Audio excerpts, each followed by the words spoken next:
Hola, hoy vamos a meternos de lleno en una idea que ha marcado la historia de la fe de una forma increíble, el concepto de la adoración.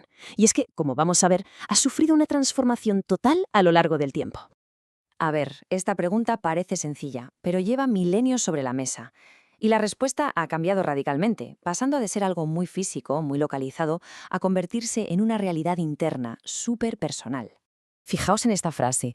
Este único versículo es, básicamente, un antes y un después en toda esta historia. Para entender de verdad lo que significa, tenemos que hacer un pequeño viaje en el tiempo y ver de dónde venimos. Bien, empecemos por lo básico. Lo primero que hay que dejar claro es que la adoración no es simplemente un sentimiento o una emoción que aparece y ya está. No, no. Es una acción, algo que se hace de forma consciente. Y esa acción tiene un doble propósito muy claro. Por un lado, exaltar a Dios. Y por otro, fortalecer a la comunidad, a la iglesia. O sea que la idea no es quedar bien con la gente ni apuntarse a la última moda. Va por otro lado. Vale. Y para entender el cambio tan grande que hubo, tenemos que irnos muy, muy atrás, a cómo se vivía la adoración en el Antiguo Testamento, que estaba totalmente ligada a lo físico, a lo tangible. En aquella época todo se sostenía sobre tres pilares, tres patas, por así decirlo. Primero, un lugar concreto, sagrado. Segundo, un líder concreto, el sacerdote, que hacía de mediador. Y tercero, una expresión muy concreta, que eran las ofrendas y los sacrificios. Y ojo, que esto no apareció de la noche a la mañana, fue toda una evolución. Empezó con altares súper sencillos, personales, luego figuras como Jacob añadieron cosas como los votos o los diezmos, y el gran salto fue con Moisés y el tabernáculo, que era como un santuario portátil, una pasada de idea. Toda esa larguísima evolución llegó a su punto más alto, a su momento cumbre, con la construcción del primer templo en Jerusalén, allá por el año 1000 a.C. Es que el templo de Salomón ya era otra cosa, se convirtió en el centro absoluto de la vida espiritual, se consideraba la casa de Dios en la tierra, y muy importante, era el único lugar donde se podían hacer los sacrificios, el único.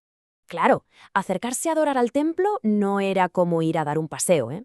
Exigía una preparación muy seria. Había un proceso de santificación, de apartarse de lo cotidiano. Requería una actitud de respeto máximo, de humildad. Y solo entonces se podía sentir una alegría de verdad. Y en el centro de todo este sistema estaba él, el sacerdote. Era la figura indispensable, el intermediario, el que hacía de puente, llevando las cosas del pueblo a Dios y trayendo la voluntad de Dios al pueblo. Sin él no había conexión.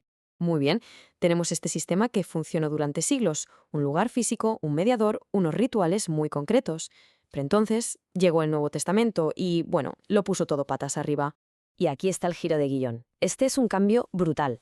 El Nuevo Testamento le da la vuelta a todo. Donde antes estaba el templo de piedra, ahora está el cuerpo de la persona. Donde antes estaba el sacerdote como único mediador, ahora cada creyente es sacerdote.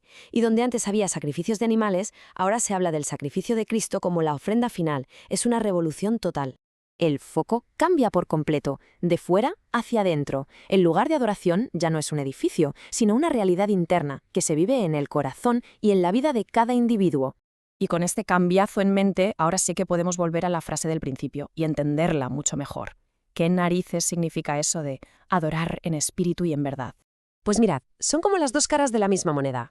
Adorar en espíritu significa que tiene que ser algo auténtico, que sale de dentro, una conexión directa. Y adorar en verdad significa que no vale cualquier cosa, tiene que estar basado en la revelación de Dios, no en tradiciones humanas o en lo que a uno le parezca mejor. Así que la consecuencia es bastante clara. Si la adoración se enfoca más en el espectáculo, en agradar al público, en vez de en esa conexión genuina y fundamentada con Dios, pues desde esta perspectiva pierde toda su esencia. No sería verdadera adoración. Y con esto llegamos al final de este recorrido. Y nos deja con una pregunta que ya no es de historia ni de teología, sino que es muy personal. Si la adoración auténtica es para Dios y no para una audiencia, ¿qué cambia eso en la práctica? Una reflexión interesante para llevarse.